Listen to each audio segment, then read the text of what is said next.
Continuing classical republicanism, we've talked about the individual and society. Now let's see where government fits in. What kind of government will encourage virtue to flourish? Why, a republican government. So, a big part of U.S. tax policy is giving lots of tax breaks to people who own homes and treating them much better than we treat renters. So why do we favor home ownership? Well, a theory is that if people have a stake in the property that they own, they're going to take better care of it, they're going to invest more in their homes and their neighborhoods, and we're going to have better communities of homeowners than we do of renters, which is almost certainly true. The classical Republican thinks that a republic, self-government, is the way that we get people to take that sense of ownership in their country. I'm quoting from Algernon Sidney. In a republic, every man is concerned. Everyone has a part according to his quality or merit. The body of the people is the public defense, and every man is armed and disciplined. Republican citizens will fight better, because the advantages of good success are communicated to all, and everyone bears a part in the losses. This makes men generous and industrious, and fills their hearts with love to their country. Popular government, it's the best. As an aside, who the heck was Algernon Sidney? He's a Brit. He's writing in favor of republics and against the monarchy, which, wouldn't you know, is really dangerous in the 1600s, and it causes Sidney, just like Cicero and Cato before him, to be yet another political martyr. He dies for his beliefs. Another hero of the founders. It seems like their tastes really did run to people who died for a cause. So, we should have a republic, and it should be a small, face-to-face republic.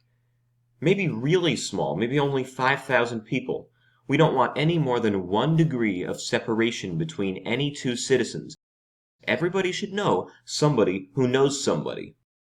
Because as Aristotle says, to distribute the offices of government according to the merits of candidates, citizens of a city must know one another's characters. I also think this is related to civic virtue. We're not going to be self-sacrificing and help out a stranger in the same way that we would help out a neighbor. But it's not just a small community, it has to be a small, homogeneous community. Citizens should be similar to one another. Look, we want people to care about the common good. They have to think that the public has something in common with themselves. Only if most people's interests are alike can we even discern what the common good is. So for one thing, we have to minimize religious or ideological differences. We should have a common civic culture, a set of rituals and ceremonies we all share together. But the most divisive issue is the distribution of wealth. How can we feel like one united society if we have very rich and very poor people? The rich, say, aren't going to think of themselves as members of the whole. They're going to think of themselves as members of a part of their economic class. This means they'll think of their own interests first and they won't show civic virtue. Same goes for the poor. So what we need is for property to be roughly evenly divided. We need a large middle class. So to draw some further conclusions about our small homogeneous community, it will be distrustful of outsiders who could bring new ideas that might divide us.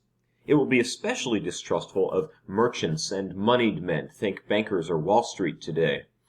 Great fortunes being made is bad for society, so this is an anti-capitalist ideology. It's also anti-materialist, because you know what else is bad? Luxury. Luxury goods set us apart from one another. This is just the idea behind school uniforms. Fancy clothing brands distract us and make us focus on our differences rather than what we have in common. Also, we know that classical republics celebrate the military, and if you make people too accustomed to luxury, they're never going to be effective soldiers. They'll be soft. We want people who live simply. They sleep on hay and take cold baths. Those are going to make good Spartan warriors. And just to cite some sources for these claims, I would point to a story in Book 4 of Plato's The Laws, where there's a conversation between men who want to found a new city, and this Athenian stranger appears, and he's asking them these questions, like, is your city going to be on the sea? Will it have a good harbor? And they tell him, well, it has an excellent natural harbor.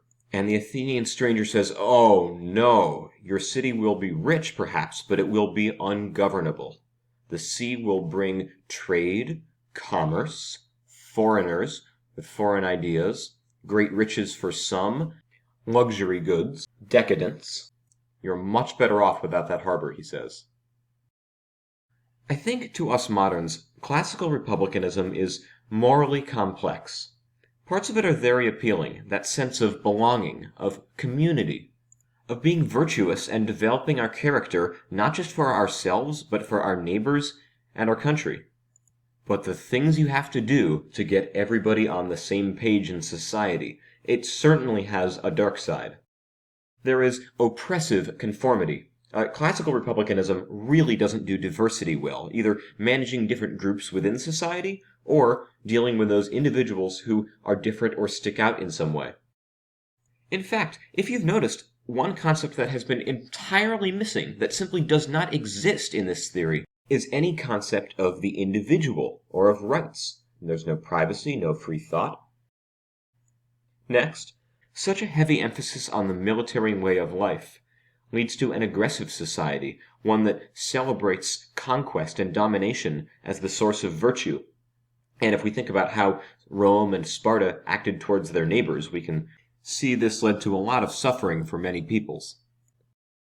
I mentioned classical republicanism has a hard time with people who differ from the norm, and as I give the most famous example of that, I want you to keep in mind this story from Book 3 of Aristotle's Politics. One king sends to another for advice just on how to better govern the realm, and so a messenger is sent back to this king, and the messenger takes the king to a cornfield, and without saying a word, cuts down all the tallest stalks of corn, the ones that stick out above the field, and then silently walks away.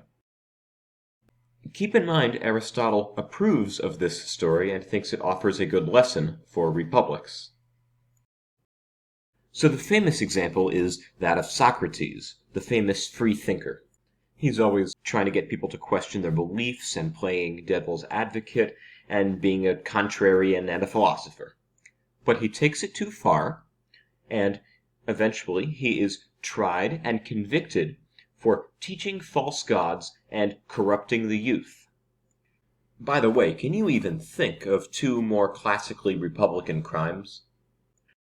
Socrates is Athens' most brilliant citizen, and they banish him. Except, instead of accepting the banishment, Socrates chooses death instead. He chooses to drink the hemlock, which is a poison. People are confused as to why he would do this. I think it makes sense from a classical republican standpoint.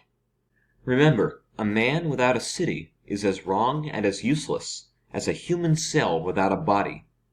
Socrates has already experienced what you might call civic death by way of the banishment. Adding physical death is just a formality. That wraps up classical republicanism. I've left this last slide as a kind of review of all the big concepts and buzzwords, and so if you see any of these words, think classical republican philosophy. As just a practice on your own, go ahead and think through how each of these is related to the big ideas that we've talked about so far, and then when you're ready, we can move on to natural rights.